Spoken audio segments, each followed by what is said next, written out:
Have you ever felt like you're being asked to do two completely different, even conflicting things at the same time?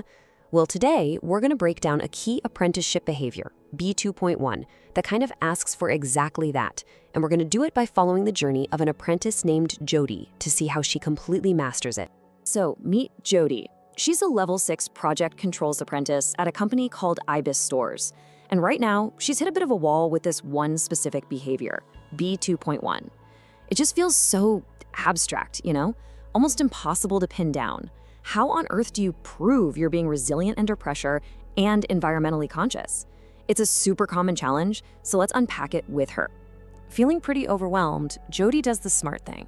She goes to find her mentor, Adam. And her first question is straight to the point. What does this behavior actually mean? In the real world, day to day. Adam explains that, really, B2.1 is a balancing act.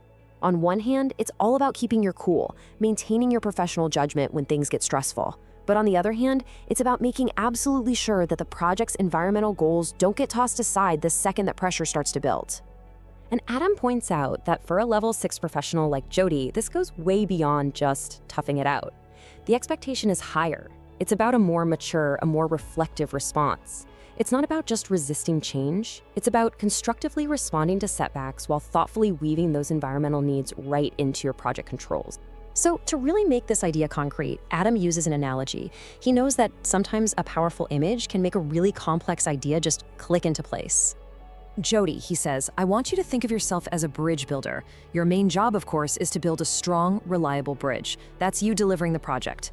But you also have to be able to weather the storms, right? Those unexpected setbacks and pressures.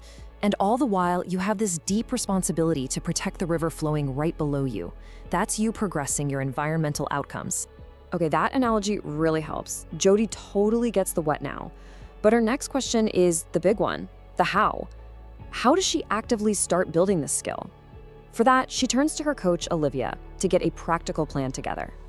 Olivia lays out a really clear 4-step process. It all starts with building resilience just through experience, getting your hands dirty. That experience then starts to inform your awareness of the environmental side of things. And with both of those in mind, you can start to practice making balanced judgments. But the final step, number 4, that's the secret sauce, reflection. That's where the real learning happens. And Olivia really emphasizes this point. Experience, she explains, is only valuable if you actually learn from it. She tells Jody to think of reflection as her main toolkit. After a tough situation, just asking those simple questions, what happened? How did I react? What was the impact?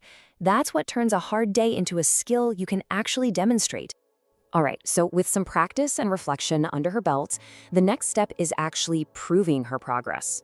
Her line manager, Riddle, steps in to help her translate all this development into solid, credible evidence for her APTM portfolio. That's the online system they use to track her apprenticeship.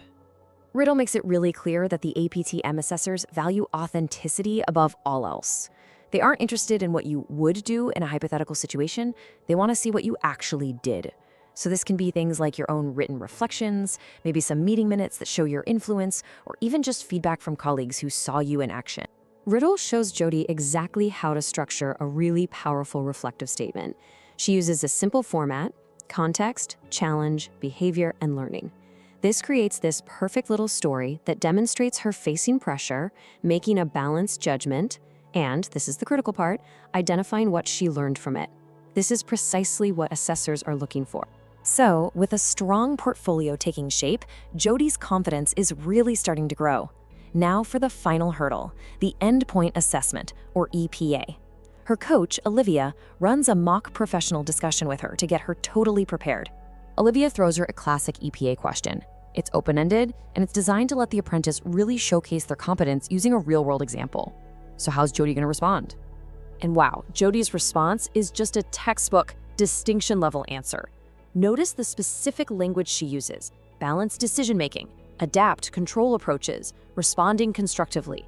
She's not just telling a story about what happened, she is articulating the core principles of the behavior. This shows she has truly internalized the whole concept. So, you see, at the end of the day, Behavior B2.1 is so much more than just a box you have to tick in an apprenticeship. It's about becoming the kind of professional who can both build the bridge and protect the river. It's about developing into a resilient, responsible leader who's ready for the complex challenges of modern project delivery. So the question to leave you with is this: your project is the bridge. How will you protect the river below?